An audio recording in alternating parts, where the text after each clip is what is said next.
Bhagavate Vasudevaya. Om Bhagavate Vasudevaya. Om Namo Bhagavate Vasudevaya. Hare Krishna, dear devotees. Thank you very much for joining today. We'd like to seek the blessings of Radha Madhav, Radha Shyam Sundar, Krishna Balaram, Gonitai, Srila Prabhupada, Guru Maharaj, and the assembled Vaishnavas. This is the penultimate chapter of the Srimad Bhagavatam, 12th Canto, 12th chapter. So we wanted to seek everybody's blessings so that we can do an overview. In fact, this chapter is an overview of the whole of the Bhagavatam.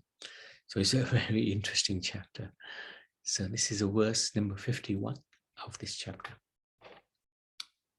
Nayat machas chitra padam hareyasho jagat pavitam pragnirtak karije tatvansha tvakangsha tirtam atuhamsha sevitam yatrachyutas tattahi sadhava malaha. Translation: those words that do not describe the glories of the Lord alone can sanctify the atmosphere of the whole universe are considered to be like to a place of pilgrimage for crows and never resorted to by those situated in transcendental knowledge. The pure and saintly devotees take interest only in topics glorifying the infallible Supreme Lord. So this is a wonderful verse. So chapter is called The Topics of Srimad Bhagavatam Summarized, and Shuta Goswami summarizes the subjects discussed in the Bhagavatam. So he said to Parikshit Maharaj that he had narrated the wonderful, wait a second, he must have said it to actually Shonak Rishi, could that be wrong? That he has narrated the wonderful pastimes of Lord Vishnu and Lord Hari. These narrations are suitable engagement for a person who is actually a human being. So this is a qualification of being a human being, to actually read these scriptures. The Supreme Lord Hari removes all his devotees' sinful reactions. The Lord is glorified as Narayan Rishikesh, and the Lord of the Sattvatas. Sutta Goswami described the mystery of the Supreme Absolute Truth, the source of the creation, the annihilation of this universe, divine knowledge of him together with process of its cultivation, and the transcendental realization one achieves.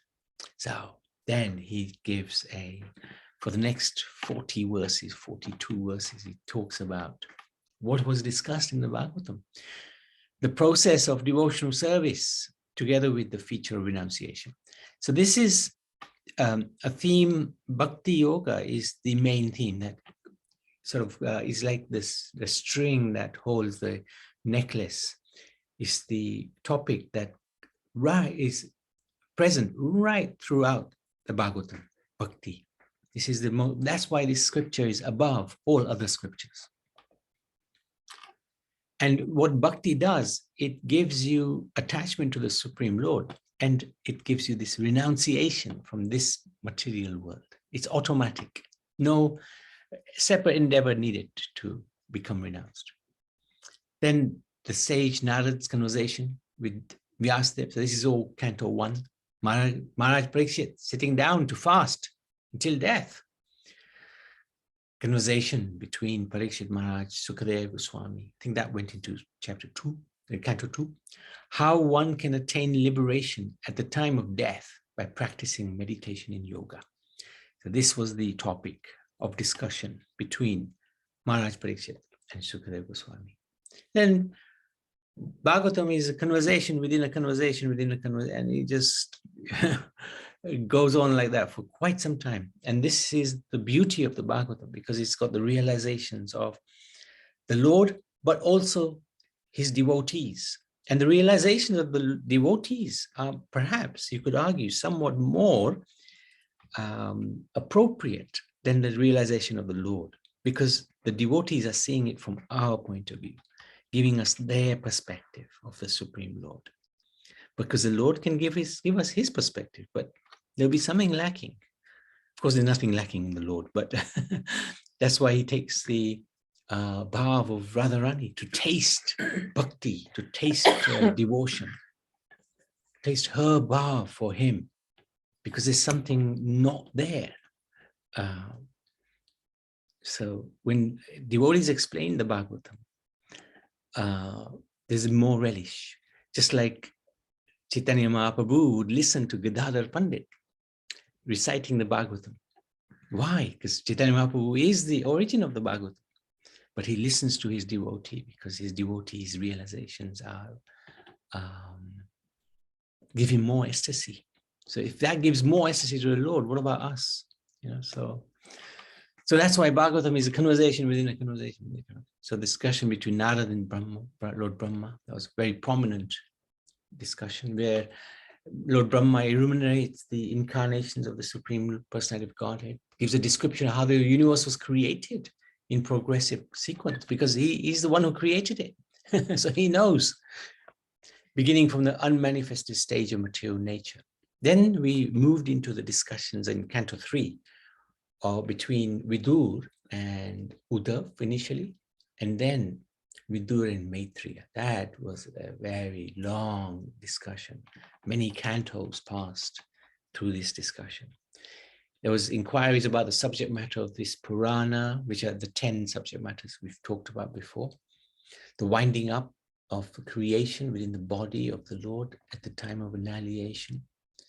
The creation affected by the agitation of the modes of material nature. So this is all discussed by Lord Brahma is giving, Maitreya is giving Vidur how creation took place in detail.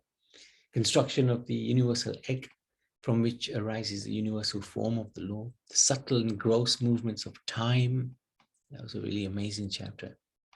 The generation of lotus from the navel of Garbhodaksha Vishnu, the killing of Hiranyaksha when the earth was delivered from the Garbhodak ocean. So that's the beginning, and the pastimes of Jay and Vijay began. The creation of demigods, animals, demoniac species of life, birth of Rudra.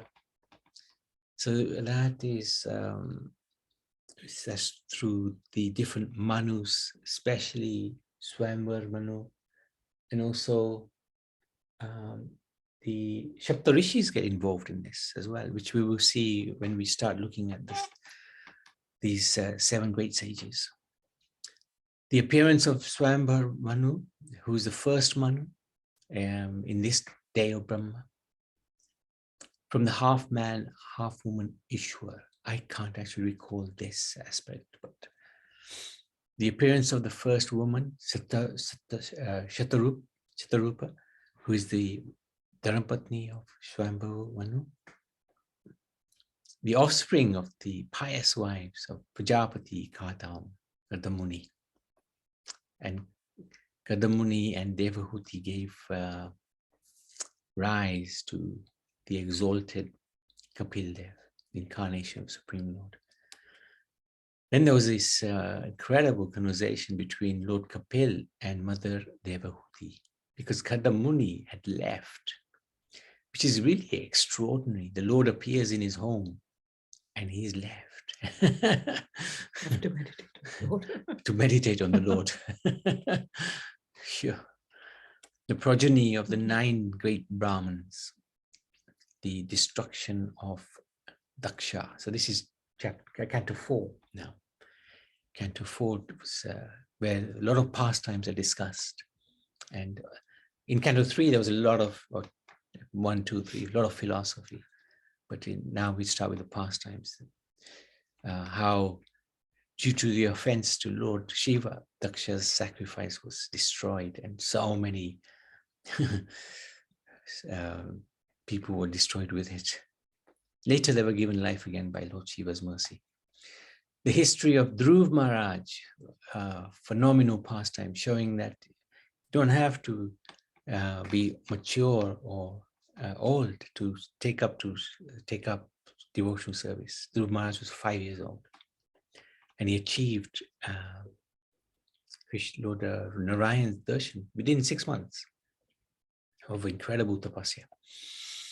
Followed by the histories of King Prithu and King Parichanabharhi, and the discussion between Parichanabharhi and Narad Muni, that was, I think it was the pastimes of Purandara, wasn't it? Because Narad Muni was trying to explain to the king, don't be so attached. And he gave him this allegory description of Puranjana. And he convinced him that should, even as a king, he should not be attached to his property, his kingdom. Then we went into the life of Maharaj Priyavrat. And his, then that led on to the characteristics and activities of King Nabi, his son's incarnation of the Supreme Lord, Lord Rishabdev, and his son, he had 100, of whom Maharaj Bharat was the oldest. And he also had these children like the Navyogendras, the 9 yogis.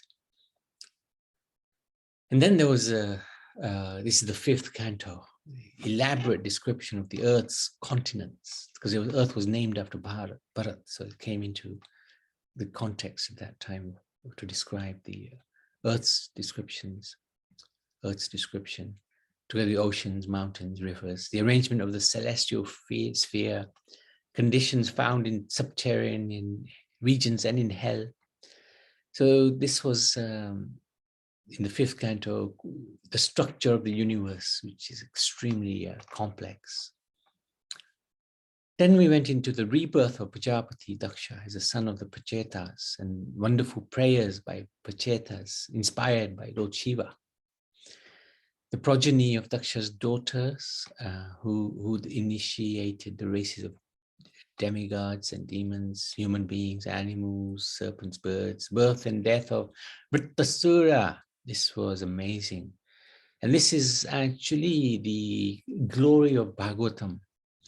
It shows that even somebody born in a demoniac situation can achieve the Supreme Lord. Now, of course, Vrittasura was Chitraketu in his previous life, great devotee of the Lord. But he got cursed by Parvati. So he ended up being an Asura. But nonetheless, he achieved Godhead.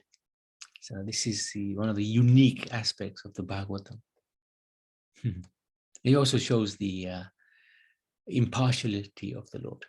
Then we talked about the Diti's sons, Hiranyaksha and Hiranyakashipu. So this Vrittasura, this was 6th canto. 7th canto is Prahlad, the history of the greatest of Diti's descendants, the exalted soul, Prahlad. Prahlad is so exalted. Guru Maharaj used to love reciting about Prabhupada, Prahlad Maharaj. Prabhupada also spent many lectures on Prahlad. Gadadhar Pandit and Chaitanya Mahaprabhu, they would constantly be reading the 7th canto and talking about Prahlad. He is such an exalted soul. And he was so young. Then there was a description of the reign of each Manu, liberation of Gajendra, the elephant, the special incarnations of Lord Vishnu in each Manvantara, such as Lord Ayasirsha. So this is where the inconceivability of the Lord comes. In every Manvantara, he takes an incarnation. He's known as Manvantara. And there's 71 Manvantaras in one day of Brahma. And it's just unimaginable how many Manvantaras there are, billions and trillions of them. This is just one universe. The appearance of the Lord of the universe as Kurma, Matsya, Nasingha, Vaman is all discussed in the 7th, 8th cantos of the demigods churning of the milk ocean to obtain nectar. One of the most amazing pastimes, because the Lord, the demigods came to him, please help, the demons are conquering us. And the Lord said, okay, make a truce. Make a truce with the demons. And the demigods were thinking, what? How can you do a truce with the crazy guys? But the Lord had a plan. So with the demons and the demigods, they churned the ocean. And so many wonderful things came from the ocean. Poison came first, which Lord Shiva kindly drank or held in his throat. But then all the nectar came. And a lot of descriptions between the fight between the demigods and the demons. The systematic was a description of the dynasties of the various kings in the moon dynasty, the Surya Vamshi. Narrations concerning Ikshwaku, that was a Surya Vamsh, his dynasty and the dynasty of what was his name? Sudhyayumna. The histories of Ila and Tara, can't remember that. The description of the descendants of the sun god, including such kings as Shishada. The sanctifying pastimes of Lord Ramachandra, 9th canto. Amazing, 2 chapters only, but summarizes so amazingly the pastimes of Ram. Explains how King Nimi abandoned his material body. And then later in the 11th canto, we saw a huge discussion between King Nimi and the Navyogendras. The appearance of the descendants of King Janak is also mentioned, how Pashuram, the greatest descendant of Brigumuni, annihilated all the Kshatriyas 21 times. The great dynasty founded by King Yadu.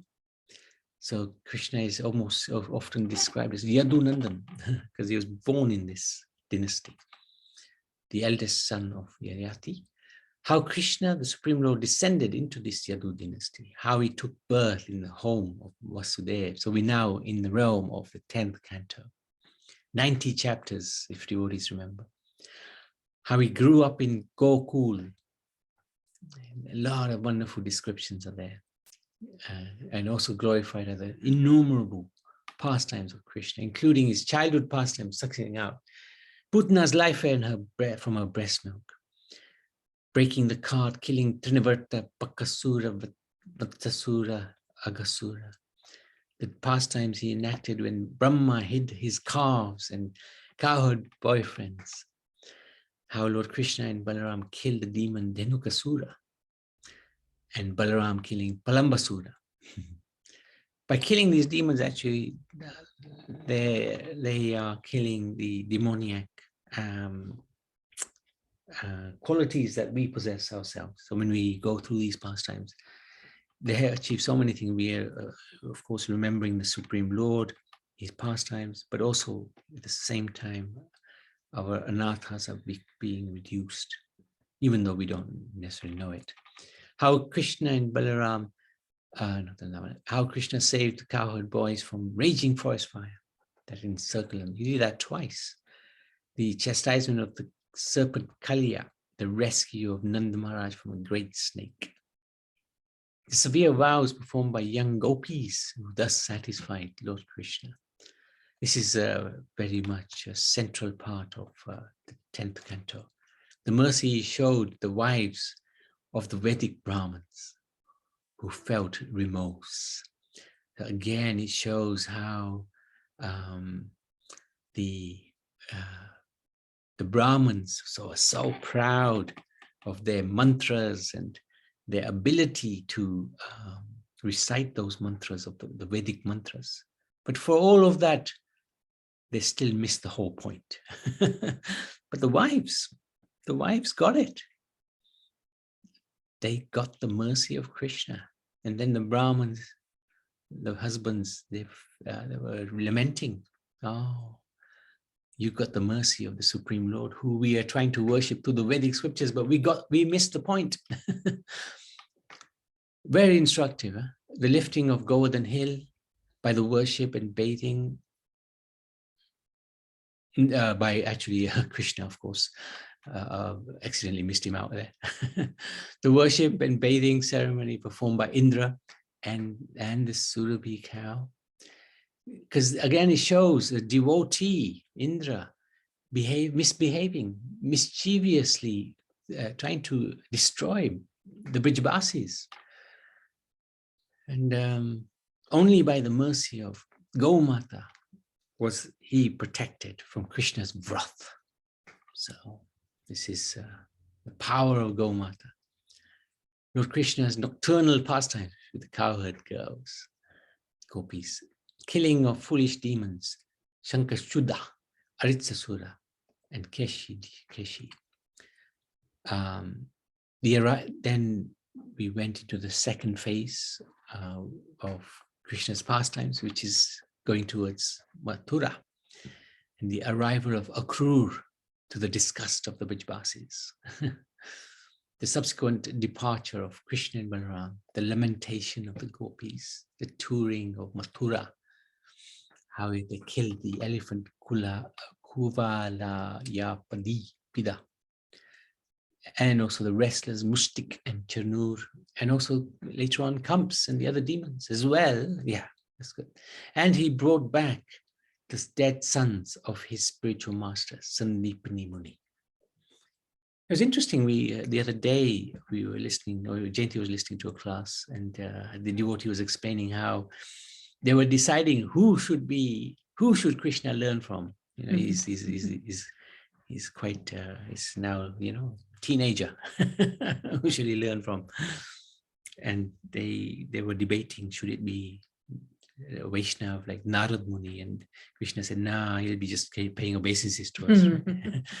Better Shaivite. So Sandipani Muni apparently was a great Shaivite. So they went to him, Shaivite, to learn the arts, 64 arts. So very interesting, very interesting. How Lord Hari, when residing in Mathura in the company of Uddhav and Balaram, performed pastimes for the satisfaction of the Yadu dynasty. The annihilation of each of many armies brought by Jarasandh, 18 times he was defeated.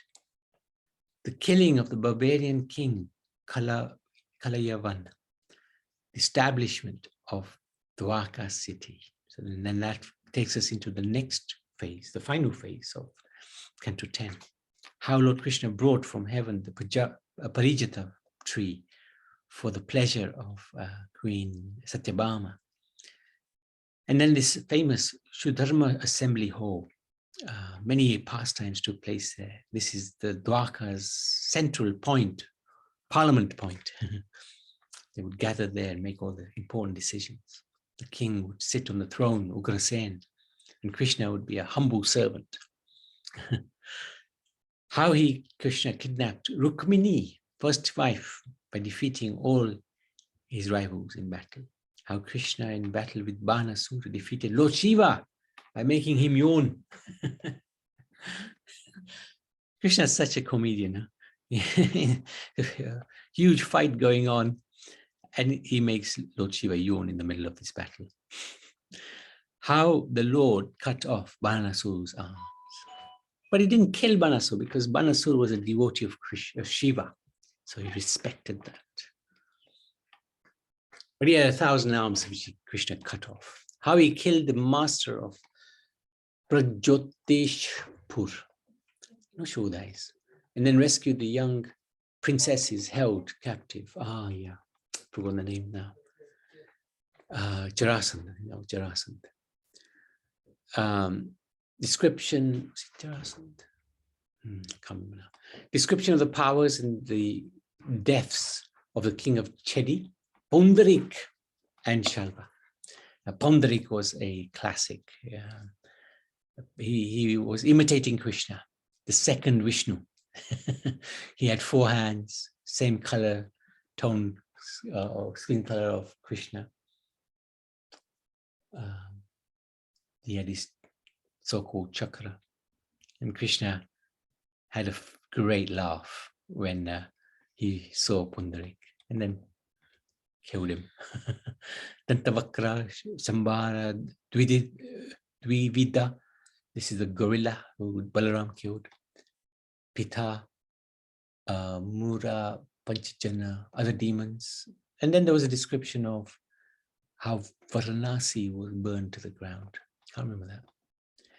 Krishna relieving the earth's burden by arranging the battle of Kurukshetra. The Lord withdrew his own dynasty on the pretext of a Brahman's curse. And of course, there was a curse by Mother Gandhari. So this is now 11th canto. Yeah. Vasudev's conversation with Narad. There was a very detailed conversation. Took place in Kurukshetra, during the solar eclipse. The conversation between Uddhav and Krishna, and this is Uddhav Gita, revealing the science of the self. And Krishna then in the 12th canto gives up, is it the 12th? Still the 11th, yeah. Gives up this mortal world by his own mystic power. He doesn't die like we do, because his body and himself is the same. Our body is different from us, the soul, but Krishna's is the same. So he leaves the material world, go back to the spiritual world in his own body. Describes people's characteristics and behavior in different ages. So this is diving now into the 12th canto, I believe. The chaos men experience in the age of Kali, definitely 12th canto.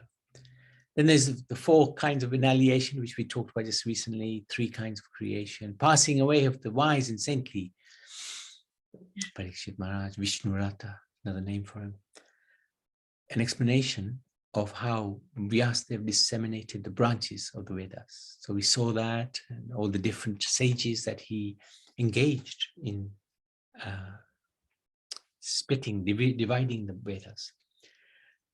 Pious narration concerning Markandeya Rishi. He had an unusual request. He wanted to see the Lord's illusory energy. Phew, not a good move. A description of the arrangement of the Lord's universal form and his form as the sun. So we saw all of that. We read that recently. Thus, O best of the Brahmins, I have described, so Sutta Goswami has described herein what you have inquired from me. This literature has glorified in full detail the activities of the Lord's pastimes and incarnations. When people properly glorify the Supreme Lord or simply hear about his power, the Lord personally enters their hearts and cleanses away every trace of misfortune. This is one of the most amazing things of Bhagavatam. So many things are accomplished at the same time. Main thing, of course, from our point of view, the reason to study is to please the Supreme Lord. Whether there's any benefit of that, the reading of the Bible, it doesn't matter, it's by the by. Because if we simply please the Supreme Lord, then everything will automatically come. Words that do not describe the transcendental personality of Godhead, but instead deal with temporary matters, are simply false and useless. Those words describing the glories of the all-famous personality of God are attractive, relishable, ever fresh. So this is why Bhagavatam, Bhagavad Gita, we keep on going, keep on reading. Now we are on this phase 2, we're doing Bhagavatam again in the evenings, on Friday evenings. And it's ever fresh. Of course, it's ever fresh because we forget. It's so a different aspect of ever fresh because our memories are so short. Indeed, such words are a perpetual festival for the mind, and they dry up the ocean of misery. Those words that do not describe the glories of the Lord, who alone can sanctify the atmosphere of the whole universe, are considered to be like onto a place of pilgrimage for crows. That's the verse that we read. So crows, they gather wherever there's rubbish, and they'll be eating from that rubbish. So we don't want to be put in that same category. We want to be like the swans. The swans will pick out the nectar, and that nectar is in the scriptures, and are never resorted to by those situated in transcendental knowledge. On the other hand, that literature which is full of description of this the transcendental glories of the name, fame, forms, pastime, and so on of the unlimited Supreme Lord, even may be imperfectly composed, are heard, sung, accepted by purified men who are thoroughly honest. So sometimes there may be some mistakes in the scriptures. Like Prabhupada, when he was translating or writing purport, sometimes his English wasn't perfect, right? Doesn't mean that there's any deficiency in his writing. It's still perfect. This is the beauty of transcendental knowledge. Sutta Goswami then states that previously in the assembly of Maharaj Parikshit, He heard from the mouth of Sukadev Goswami the glories of Sri Krishna, which annihilate all sinful reactions, and that now he has related these glories to the sages at Naimisharanya. Through the study of this scripture, one achieves the same result as that achieved by one who studies all the Vedas. By studying with a controlled mind this essential compilation of all the Puranas, one will reach the supreme abode. Every verse of this scripture contains the narrations of Lord Sri Hari, which has innumerable personal forms. Who has innumerable personal forms? One who, with undeviating attention, constantly recites this literature at every moment of every hour, as well as one who faithfully hears even one verse, even half a word, even a single line, or even a half a line, certainly purifies his very self. One who hears this Bhagavatam on the Ekadashi or Dwadasi day is assured of long life. One who recites it with careful attention while fasting is purified of all sinful reactions. So today in Mauritius is Bhima Ekadashi. Yesterday in UK it was Bhima Ekadashi. So we're very lucky to be able to recite the Bhagavatam on these auspicious days. By studying this Bhagavatam, a Brahmin can enjoy the same rivers of honey, ghee, and milk he enjoys by studying the hymns of the Rig, Yajur, and Samaved. A Brahmin who diligently reads this essential compilation of all the Puranas will go to the supreme destination, which the Lord himself has herein described. A Brahmin who has studied the Srimad Bhagavatam achieves firm intelligence in devotional service. A king who studies it gains sovereignty over the earth. A Vaishya, great treasure. A Shudra, freedom from sinful reactions. And finally, Sutta Goswami offers obeisances to the unborn, unlimited Supreme Soul, Sri Krishna, as well as to Sukadeva Goswami, the son of Vyas, who is capable of destroying the sins of all living entities. So that's the end of Srimad Bhagavatam, Canto 12, Chapter 12. So we got one more to do, which we will hopefully try to do on Monday. So Srimad Bhagavatam ki jai. Surinder, anything you'd like to share? Hare Krishna, Dhanavad Prabhu. Yes, and Dhanavad to all the Vaishnavas. Very interesting, Prabhu. Of course, it's, Srimad Bhagavatam is the cream of the Vedic literature, glorifying Lord Shri Krishna and explaining about the different incarnations of Lord Krishna and pastimes with the devotees, which is all transcendental and sublime for our benefit, because we are all fallen conditioned soul. So, and study of Srimad Bhagavatam is recommended by Rupa Goswami as one of the 5 main devotional practices. Yes, so, and Gauranga Mahaprabhu is very merciful. In Prem Dham Deva Stotram, there is a verse, Krishna, Krishna, Krishna, Krishna, Krishna, Nama Kirtanam, Rama Rama Gana Ramya Divya Chanda Nartanam, Yatra Tatra Krishna Nama Dana Loka Nishtaram, Prema Dhama Devam Eva Nomi Gaura Sundaram, Prema Dhama Devam Eva Nomi Gaura Sundaram. This verse describes the magnanimity of Gauranga Mahaprabhu, who freely distributed the Hare Krishna Mahamantra, singing and dancing in the streets of Nadia. And the bystanding onlookers, they all benefited. They received the Hare Krishna Mahamantra by the grace of the Lord. And in this way, in disciplic succession, coming down from Rupa Goswami Maharaj to our Guru Varga, to Srila Bhaktisiddhanta Saraswati Thakur, to A.C. Bhaktivedanta Swami Srila Prabhupada, and our Param Gurudev Srila Bhakti Rakak Siddhardev Goswami Maharaj, we feel very fortunate to be given this gift and treasure of Krishna consciousness, which we aspire to hold on very, very strongly. And this blessing has come upon us only by grace of Sri Guru and Gauranga and the Vaishnavas. So very fortunate and very thankful. We offer our gratitude to Hari, Guru and Vaishnavas for this opportunity. In this lifetime, we've got connection who is the Guru Parampara, Gauranga Mahaprabhu, Rupa Goswami Maharaj. This is very fortunate we are, and we pray to continue in our Krishna conscious journey. Nitai Gaura Haribol Prabhu, thank you very much. Thank you so much for sharing. Any questions, any comment, anything, Naniben, anything you'd like to share or ask? Just grateful to you and Mataji for taking us through nearly now the end of Srimad Bhagavatam, Prabhuji. So ever so grateful. My obeisances and pranam to you and Mataji. Our gratitude is to you because your enthusiasm, you read every day, you inquire, you share your realizations. Very nice, very, very important. All due to learning from you, Prabhuji. Yeah, so grateful, so grateful. Thank you. Thank you so much. Thank you for encouragement. Okay. Anybody else? Any questions? Any comments? Otherwise, we can stop now.